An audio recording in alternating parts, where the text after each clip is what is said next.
शेनगाव तालुक्यातील जांभरुण रोडगे शिवारात विद्युत शॉक लागून 2 म्हशी दगावल्याची दुर्दैवी घटना घडली असून या घटनेमुळे शेतकऱ्याचे मोठे नुकसान झाले आहे।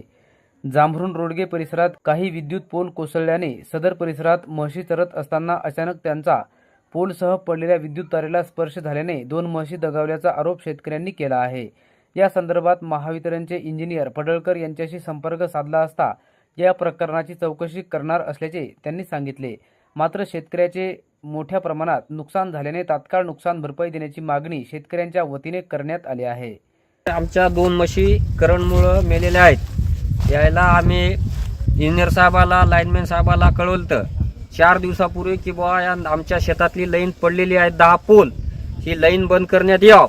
यायनं आमच्या याच्यातली शेतातली लाईन बंद केली नाही। याच्यामुळे आमच्या 2 म्हशी ह्या आम्ही गावामध्ये आता चारून आम्ही दूध याच्यावरच जगत होतो। याच्यासाठी या म्हशी आम्ही 2 घेतलेल्या होत्या। 2,20,000च्या म्हशी घेतलेल्या आहेत। ह्या आमच्या करंटनं ह्या मरण पावल्या। याचे जिम्मेदार इंजिनियर साहेब आणि फारुके साहेब हे जिम्मेदार आहेत। यांना आमचे नुकसान भरपाई करून द्यावे ही आमची नम्र विनंती आहे। आता यायचं आम्ही सांगून कटाळलेलो आहे। यांना आमची काय लाईट बंद केलेली नाही।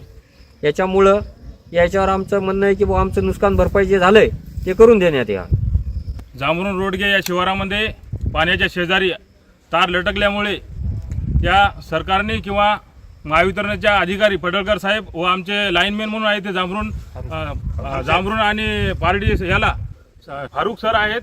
त्या लाईनमॅननं सुद्धा आतापर्यंत कोणतीच इथं जे तारा लोंबकळलेले आहेत त्याची कोणती काळजी घेतली नाही आणि इथले कार्यकर्ते असतील शेतकरी असतील कधी पण त्यांना फोन लावतात तरी पण तिथे कॉल उचलायला तयार नसतात।